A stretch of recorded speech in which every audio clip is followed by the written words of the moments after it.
The Yankees and the Guardians teed off for almost 10 home runs in their games yesterday. This happened in the Guardians game, by the way, one of those out-of-context clips, like what is going on? We'll show that later on. Bryce Harper, he had the most calm ejection of his entire career. Umpires, they're getting softer and softer, more sensitive and sensitive. They have paper-thin skin. The Mets and the Giants, they played in one of the craziest games of the year, and Justin Verlander, the future Hall of Famer, he made some crazy baseball history yesterday. So we're going to talk about all of that and more in today's MLB Recap. We have not missed the recap this year, so support the channel. Do me a favor, hit that subscribe button. Also, if you're going to any baseball games or concerts anytime soon, save yourself 20 bucks off on SeatGeek using code Fuzzy. And if you like daily fantasy sports, my code Fuzzy on Underdog Fantasy will get new users a $250 credit when you sign up. Kickstarting the recap, we have a ball being called a strike against a two-timer. Stop me if you've seen that before. Harper, he didn't like that call, so he calls time. He kind of chats with the umpire to get his point across. A few seconds later, Harper swings over a slider. Now, he was not ejected for the helmet toss. He's obviously going to get fined for that, but he was ejected for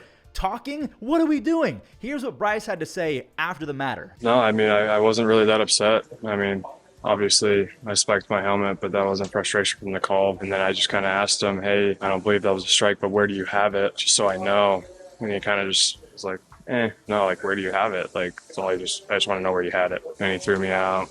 And then I just told him I just wanted to have a conversation with you. Again, didn't cuss, didn't scream or anything really. That's kind of it. I mean, I'm not trying to get thrown out in the first inning in Colorado. Obviously. Bryce doesn't get ejected very often anymore, but it did remind me of his 1v20 last year versus the Rockies. He was looking at members of the Rockies and saying, "You're all effing losers." That was a lot of fun. Anyway, apparently I've been saying this guy's last name wrong for years. Apparently it's Ty Block, not Ty Black. Block gave it back-to-back jacks to Castellanos and Sosa. Edmundo Sosa is becoming one of those automatic home run cheat codes versus lefties, along with guys like Ketel Marte. Philly, they went up 2 when Zeke Tovar, he answered to cut it back to a 2-1 game, and it stayed a 1-run game all the way until the 9th inning. Jose Alvarado, he was 1 out away from getting a save when pinch hitter Jacob Stallings rescued the Rockies. He sold out on the fastball, and he did not miss it. His third home run forces extras, where we see Schwarber, he got rung up with the bases loaded. JT, he shot one the other way, but Montero, he smothers it. Tovar, he's going to get his chance to walk it off. Ball game. His 4th hit of the night seals it, and this kid has a legit chance at putting up some special numbers over the next decade. He's on pace for 20-plus home runs and a near 5 F-WAR season. Speaking of being on pace for things, the Yankees have 2 guys on pace to win or even share the AL MVP, and another guy is on pace for 500 career home runs. Yeah, Giancarlo, he's back at it. Now, prior to the game, Soto said that he felt bad that he did not play his best when he was with the Padres, but he thought that he was going to get cheered.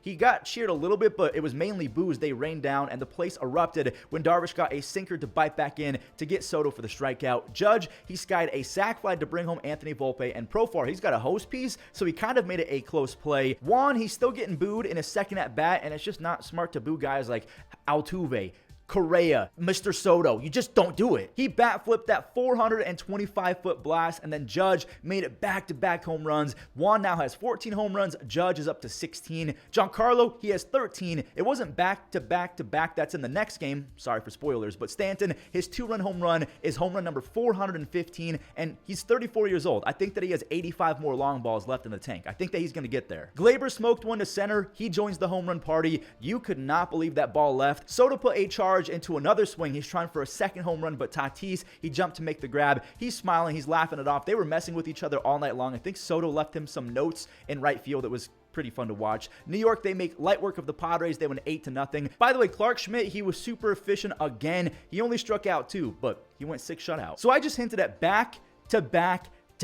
home runs, and no, it was not Luis Rengifo and the Angels who did it. Rengifo, by the way, I just want to shout him out. He's hitting .330 with 17 doubles, 14 home runs, 13 stolen bases over his last 80 games. But here's where things got bad for LA. Arias, he scores David Fry, and then after Gabriel bolted for second, O'Hoppe, he couldn't reach for the outside changeup, so another run scores. There's home run number 13 for J-Ram. His first of 2 do not go anywhere. Okay, that was fast. J-Ram's second of the night gives him 14 home runs, 49 RBIs. He has 9 home runs and 3 stolen bases in the month of May, so I'm praying we get a 99 J-Ram in MLB The Show 24. Naylor, that one's gone. He's got 13 home runs and 35 RBIs. David Fry, he went yard on Friday again. He also walked twice. He had 2 base hits. His season on base percentage, I don't know if you guys are ready for this. David Fry has a 500 on base percentage through 35 games. That sounds impossible, but he just did it. So you better put some respect on David Fry's name. The Guardians hit 3 in a row, and then Andres made it a 10 spot later in the 5th inning. Staying with the 5th, Cleveland, they turned a perfect relay as Rengifo. He said, F it, I'm going to try and go for the cycle, but he's cut down trying for 3. I'm in love with this year's Cleveland team. Now, before we move on to the stupid Royals game, check out Adell and Ohapi. In kind of a lost season, at least Angels fans can look towards Adell and Ohapi as faces of the franchise. Adell has 10 home runs and 8 stolen bases. Ohapi now has 5. This is the most important team for Cleveland since Lindor left because they're finally realizing that home runs, they're good. Now, unfortunately for Cleveland fanboys like myself, Kansas City, they will not take their foot off the gas, and they sunned the Rays yesterday. It was kind of a slowish game early on, so we're going to skip to the 5th inning. Michael Massey, he will not stop hitting home runs, and he did that after making a cool barehanded throw to nab Yandy Diaz. He sent out a 3-run missile, lefty-lefty, by the way. He jumped on the first pitch. He has 6 home runs, 23 RBIs, and 2 defensive run saves on obviously the defensive side of things. Garrett Hampson got a free RBI. Renfroe, he was a sitting duck at home, but the Rays catcher Alex Jackson is making his case for the worst player in baseball. He just boots the tag right there. Not even joking. Jackson, he's 1 for 28 with 16 strikeouts. He's making Martin Maldonado look like Mike Piazza. Bobby's 8th home run was a loud one. He makes it a 7 spot. Freddie Fermin, I mean more like Freddie Freeman, he's hitting .485 with 6 multi-hit games over his last 7 starts. That 8th run makes it 5 straight games where the Royals have put up 8 runs or more. Seth Lugo, I do want to show him off real quick. He went 7 frames, a 4-hit ball. He struck out 3 along the way. He has a 1.74 ERA over 11 starts. That's very impressive. He leads the AL in innings pitched by far. So before we show a few more slugfests, we had a Maddox in this one. A Maddox is a complete game shutout in under 100 pitches. Otto Lopez, he's been very, very impressive ever since he got picked up after being dropped by the Giants. He's borderline saved the season for the Miami Marlins. He drives in 2 more RBIs, and Jake Berger, he walloped his 4th home run. He's been awful, so hopefully he unlocks something with that swing. Obviously, Zach Gallen is not the guy who threw a Maddox, but he did get some help from Corbin Carroll in deep right center. That dude can cover some ground. Ketel Marte, his 21-game hit streak is on the line, and he rolls over, so his streak is over. From there, Garrett, he could really go on cruise control. Braxton Garrett got through all 9 frames after a 1-2-3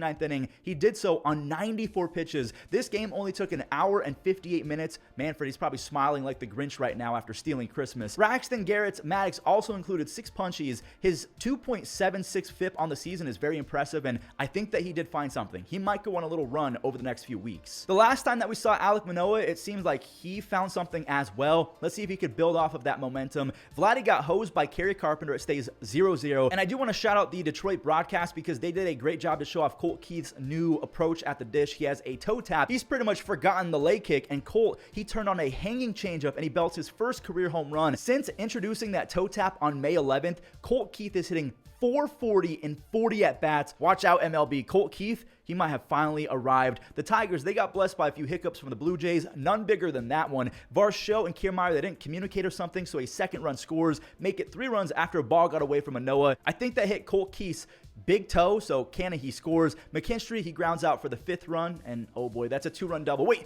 Varsho caught it. He needed all of that 5'8" frame to snag that thing. The inning is finally over. Alec, he's back out for the 5th. He walks Canna, and Kerry Carpenter can walk around the bases and take his time. That's his 7th home run. He's rocking a 147 OPS plus. The Jays, at least they made it interesting in the 9th off of Andrew Chafin, but now it's a save opportunity for Jason Foley. That's always fun. You come in for 1 out and you get a full-blown save. Jason now has 12 saves, and the Tigers, they're finally back in the win column. All right, let's talk about a few not so close games. Nick Gonzalez is a serious threat with runners in scoring position. That's his first of 2 2-run doubles. Edward Olivares and Yasmani Grandal, they combined to make it 5-0 before the 3rd came to a close. Jared Triolo, goodbye. It's 7-0 against the Braves. The Pirates, they won't stop. Edward had his 2nd RBI knock, and there's Nick again. Nick Gonzalez had 2 2-run doubles. He has 13 on the year in terms of RBIs. He's hitting .360 with runners in score position. The kid flat out rakes. He reminds me a lot of young Mike Trout. Pirates fans didn't really mind this at all. It was actually kind of fun. Ronald, he got the Braves on the board with a 3-run home run, his 4th of the year. Bailey Falter, he got the standing ovation, and rightfully so, because he almost went 8 shutout before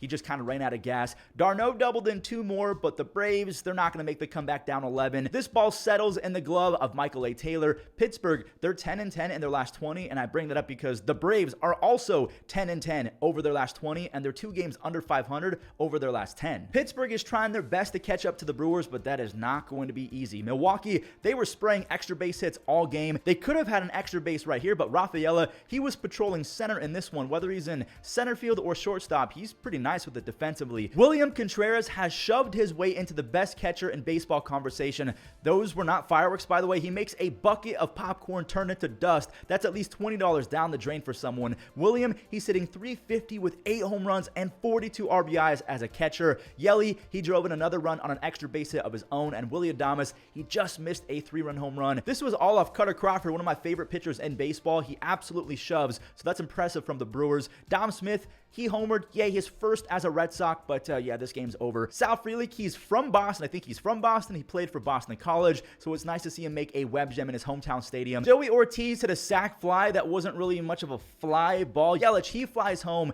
to get it within 1 of double digits, but that's where it stays. The Brewers, they're 29-21. So before we show the final game of Ellie versus Shohei, I gotta show this Giants and Mets game because it wasn't a blowout, but it was a crazy roller coaster game. Pete Alonso and Jorge Soler traded RBIs, and Soler's was a much longer RBI. That's his 6th of the season, and if he gets it going with Luis Matos, Elliot Ramos, and others, the Giants, they're not going to be someone you want to mess with. Now, here's the thing. The crack off the bat of Soler's bat must have woke up the Mets because they started teeing off. McNeil, he singles home Vientos. Tomas Nido, he got Marte home on a sac fly. Kyle Harrison, he tried an inside two-seam or something to JD Martinez.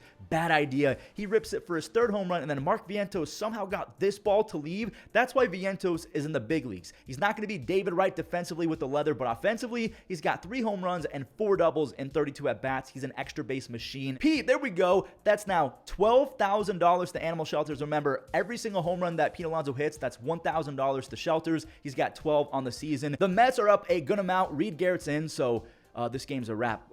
Tyro Estrada said, hold on. He makes it a 3-run game, but again, no worries. There's 2 outs. He's going to get out of it. Sweet Mary, Joseph, and baby Jesus. Patrick Bailey with the perfect grand slam. It's now 7-6 San Francisco. The switch-hitting defensive wizard catcher is now hitting .301 with 4 home runs, 16 RBIs, and a .352 on base. There are so many elite catchers in our game now. Camilo Doval, he's in to save it, and he didn't look that great either. Lindor smoked a laser beam RBI single to make it a 1-run game, and the bases are now loaded for Mark Vientos. He chops one to third. It'll be close. Matt Chapman's defense saves the Giants. The barehanded play and scoop. Shout out to Lamont Wade Jr. at first base. Owner Steve Cohen, the owner of the Mets, by the way, he thanked his fans for supporting because, yeah, the Mets, they dropped to 9-21 over their last 30 games. That's terrible. This next game kind of mirrored that last game. It was absolute chaos and a grand slam decided who won. Is this the man who rakes? It is. Spencer Steer. I haven't really said his name in quite some time, which makes me sad because he's a lot of fun to watch, but there he is with a 3-run home run. Here comes the Dodgers, though. Chris Taylor, he doubled home 2. Mookie, he got one to just stay fair. That second double of the second ties it at 3, and Ohtani actually put the Dodgers up by 1 on a ground out, and Will Smith, he added a 5th run. He's up to 6 home runs and 33 RBIs, but like I said, there was some chaos. Stuart Fairchild, he kept it fair as well. That's a home run, though. He has 4 home runs on the year, and 2 of them are against James Paxton. Johan Ramirez, he came in relief of Paxton, and this dude was wild, like not good wild. He hits a guy, he walks another, and then he hit a second hitter. That's got to be a lonely feeling when you just have the yips in front of a crowd full of people. The bases are now juiced for Jonathan India. He's already had a pretty good game with 2 base hits, and the Dodgers, they deployed lefty Alex Vesia. Make it a great game for India. His 3rd base hit is a grand slam, and the only thing is, was this the grand slam that decided who won? Because check it out, Will Smith, he's up with the bases full, and he dinks one to second base. LA, they're not coming back. So India does, in fact, win it. Not even after Teo had a solo home run. By the way, Teoscar, he got on base 4 times. He has 12 home runs and 38 RBIs. But Cincy, they eventually close it out. They hand the Dodgers their 3rd straight loss. Lucky for the Dodgers, the Rangers exist, and the Rangers are now riding a 5-game losing streak. Not even a 2-run Seager blast could save them. By the way, Seager now has a home run in 4 consecutive games. Rangers fans might actually say, hey, we will take the losing streak if it means unlocking Corey Seager. He has 9 on the season now. Christian Vasquez, he doubled to make it a 1-run game, and Julian, he grounded out to make it a tie game, and there's the go-ahead. Kirilloff, he's really slowed down after a nice start to the year, so it's cool to see him barrel up a baseball. Both teams, they traded a few web gems. Catcher Christian Vasquez slid to grab a failed bunt, and Josh Smith, he dove to his left my left, his right. Duran, he finally did not implode. The Twins, they've won 3 in a row. The Rangers have lost 5 in a row. They got to get healthy. That's literally it. JP Crawford thought he did a good thing by homering off of Mackenzie Gordon. I mean, it even went to a Mariners fan out there in left field, but that made Washington not very happy. Down goes JP later in the game, and Garver, same thing. But see, the Nationals are seeing red. Kirby, he floated a middle slider to Luis Garcia Jr. That's a 3-run home run. Kyber Ruiz got a middle fastball. George is just grooving pitches at this point. McKenzie, he's still out there striking guys out. He goes 7 innings with 8 strikeouts. He has 62 strikeouts and a 3.1 ERA in 53 innings. He's been really good. Eddie Rosario, how? I mean, I know how because he's always been a great bad ball hitter, but still, how? That ball was at his belly button. Floro, he almost struck out the side in the final inning. He gets the first 2, then J-Rod rolls over. J-Rod is hitting .250 with 2 home runs and a 79 OPS plus. J-Rod has to be the most disappointing player in baseball to begin 2024. And if you disagree, who is the guy ahead of him? Because I feel like there's not another one. Baltimore scored 4. And then the White Sox scored 4. We'll get to that in a second. Jordan Westburg, he collects RBI number 30 on his 10th double. Gunnar Henderson, he crushed the ball the other way. His no-doubt home runs are some of my favorite in baseball. He has 17 home runs. He reties Kyle Tucker. Mountcastle, he's waking up again. He drove in that 4th run. Andrew Vaughn, he wanted an RBI extra base hit as well. DeYoung, he drilled one back up the middle. So Corbin's near 6-inning gem is completely ruined. Now Burns did bear down for the final out, but he does not look happy at all. His day is done. Yanir Cano, the last time that we saw him, he looked bad, and the trend continued. Andrew Vaughn's second clutch hit of the night is a game-tying home run. You know who else hasn't been very good despite having nasty stuff? Michael Kopech. He let a single drop versus Ali Rutschman. Benny, he trapped it, so again, no catch. Mullins, he scores easy, and Santander, he swam out the way. He avoids the tag. He scores. The Baltimore Orioles have a 2-run lead, but Pham brings it back to a 1-run. Wait, no, he didn't. God, I love lying. I mean, just kidding, Jesus. I love the truth. Colton Cowser with the walk-off web gem. That allows Craig Kimbrell to retie Kenley Jansen with his 428th career save. They're both tied for the active lead in MLB. Well, I forgot that Miguel Andujar was back and healthy. He had one of the best spring trainings we've ever seen in that he got hurt. He laced a single off of JV. Blade, he scores just ahead of the throw. JV, by the way, is on the cusp of history. He's 1 away from top 10 strikeouts ever, and there it is. He passes Greg Maddux for 10th all-time. Ross Stripling, he held the Astros hitters. Okay, they're not hitless anymore. Altuve, he chops one. Tucker, he then squibs it. And Jordan, he drove one to the gap. He barrels up an RBI double. Bregman, he then found a hole as well. Jake Myers. That ball had a family, man. Jake Myers is having one of the biggest breakouts of anyone in baseball. He's hitting .300 with 6 home runs, 21 RBIs, and 4 outs above average in the outfield. JJ Bleday, he's also breaking out as well. He went to the staircases off of JV. I think he has a home run in 3 consecutive games. He's got 25 extra base hits and 22 RBIs. Andujar, he drove in 1 before the game wrapped up. I'm hoping that he re-breaks out like what we saw from 2019 Miguel Andujar when he was one of the best rookies ever. Josh Hader sealed his 7th save of the year. He now has 13 strikeouts and 0 earned runs over his last 8 innings pitched. The Astros, oh no, they've won 11 of their last 15. They're just 3.5 games back of first place in the AL West. It's not looking pretty good right now. That does it for today's MLB recap. Thank you so much for watching. I really appreciate all of your support this year. I'm going to go take a nap now. I am tired. Thank you guys for watching. Enjoy the web gems. That ball is hit well. Deep left center. Matos leaps. He's got it. Ground ball toward the middle. Ozzie, what a play. Oh, that's spectacular. Up the middle. Garcia. Great throw. Left center. Fairchild flying back. Up against the wall. Fencing. That is another great. They're with it for the Mariners. The ball hit well to the left. All the way back goes Chaz. He's near the wall. And he's going to jump and he's going to make a great catch. Weekend series against the Yankees. This one is jolted out towards deep left center field. It is back and it is caught. On the ground, Tyro diving stop. And a pick by Wade. To left field, right at Steer. Who has to dive for it.